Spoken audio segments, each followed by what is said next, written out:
ಎಲ್ಲರೂ ಹೇಗಿದ್ದೀರಾ? ಹ್ಯಾಪಿ ಗೌರಿ ಗಣೇಶ ಹಬ್ಬದ ಆರ್ಥಿಕ ಶುಭಾಶಯಗಳು. ಎಲ್ಲ ವಿಘ್ನಗಳನ್ನು ಗಣೇಶ ದೂರ ಮಾಡಿ ಎಲ್ಲರೂ ಚೆನ್ನಾಗಿರಲಿ ಅಂತ ನಾನು ಬೇಡ್ಕೋತೀನಿ. ನಾನಿವತ್ತು ಯಾರ ಮನೆಗೆ ಪೂಜೆಗೆ ಹೋಗ್ತಿದ್ದೀನಿ, ನಮ್ಮ ಮನೇಲಿ ನಾವು ಹೇಗೆ ಪೂಜೆ ಮಾಡಿದ್ದೀವಿ ಅಂತ ತೋರಿಸ್ತೀನಿ, ಬನ್ನಿ. ಮುಂಚೆ ನಾನು ಹಾಕೋ ವಿಡಿಯೋಸ್ ನಿಮ್ಗೆ ಏನಾದರೂ ಇಷ್ಟ ಆದರೆ ಲೈಕ್ ಮಾಡಿ, ಶೇರ್ ಮಾಡಿ, ಸಬ್ಸ್ಕ್ರೈಬ್ ಆಗಿ. ಓಕೆ, ಇವತ್ತು ನಮ್ಮ ಮನೇಲಿ ಪೂಜೆ ಹೇಗೆ ಮಾಡಿದ್ದೀವಿ ಅಂತ ತೋರಿಸ್ತೀನಿ, ಬನ್ನಿ. ನೋಡಿ, ನಮ್ಮ ಅತ್ತಿಗೆ ಮನೆ ಇದು. ಒಳಗಡೆ ಹೇಗೆ ಅಲಂಕಾರ ಮಾಡಿದ್ದಾರೆ ಅಂತ ತೋರಿಸ್ತೀನಿ, ಬನ್ನಿ. ನೋಡಿ, ಮಕ್ಕಳೆಲ್ಲ ಆಟ ಆಡ್ತಾ ಇದ್ದಾರೆ. ನೋಡಿ ಯಾವ ಥರ ಅಲಂಕಾರ ಮಾಡಿದ್ದಾರೆ ಅಂತ. ತುಂಬ ಚೆನ್ನಾಗಿ ಮಾಡಿದ್ದಾರೆ. ಲಕ್ಷ್ಮೀ ಗೌರಿ ನೋಡೋಕ್ಕೆ ಚೆಂದ, ಅಷ್ಟು ಚೆನ್ನಾಗಿ ಕಾಣಿಸ್ತಾ ಇದೆ. ನೋಡಿ ಯಾವ ಥರ ಮಾಡಿದ್ದಾರೆ. ನಂಗೆ ತುಂಬ ಇಷ್ಟ ಆಯಿತು.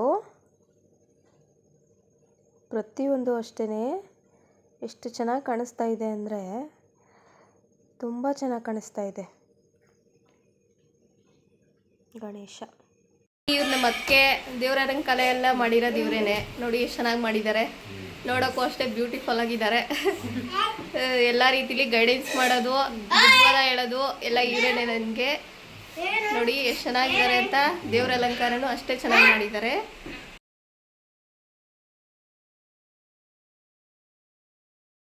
ಈಗ ಮನೆ ಬಂದ್ವಿ, ತುಂಬ ಮಳೆ ಬರ್ತಾ ಇತ್ತು. ದೇವರ ಅಲಂಕಾರ ಎಲ್ಲ ಎಷ್ಟು ಚೆನ್ನಾಗಿ ಮಾಡಿದ್ರು ಅಲ್ವಾ. ತುಂಬ ಚೆನ್ನಾಗಿ ಕಾಣಿಸ್ತಿದ್ರು ಗೌರಿ ಗಣೇಶ ಇಬ್ಬರೂ. ಎಲ್ಲರಿಗೂ ಎಲ್ಲ ವಿಘ್ನಗಳನ್ನು ದೂರ ಮಾಡಿ ಒಳ್ಳೇದು ಮಾಡಲಿ ಅಂತ ನಾನು ಬೇಡ್ಕೊಂಡೆ. ನಾನು ಹಾಕೋ ವಿಡಿಯೋಸ್ ನಿಮ್ಗೆ ಏನಾದರೂ ಇಷ್ಟ ಆದರೆ ಲೈಕ್ ಮಾಡಿ, ಶೇರ್ ಮಾಡಿ, ಸಬ್ಸ್ಕ್ರೈಬ್ ಆಗಿ. Okay, have a nice day. Bye.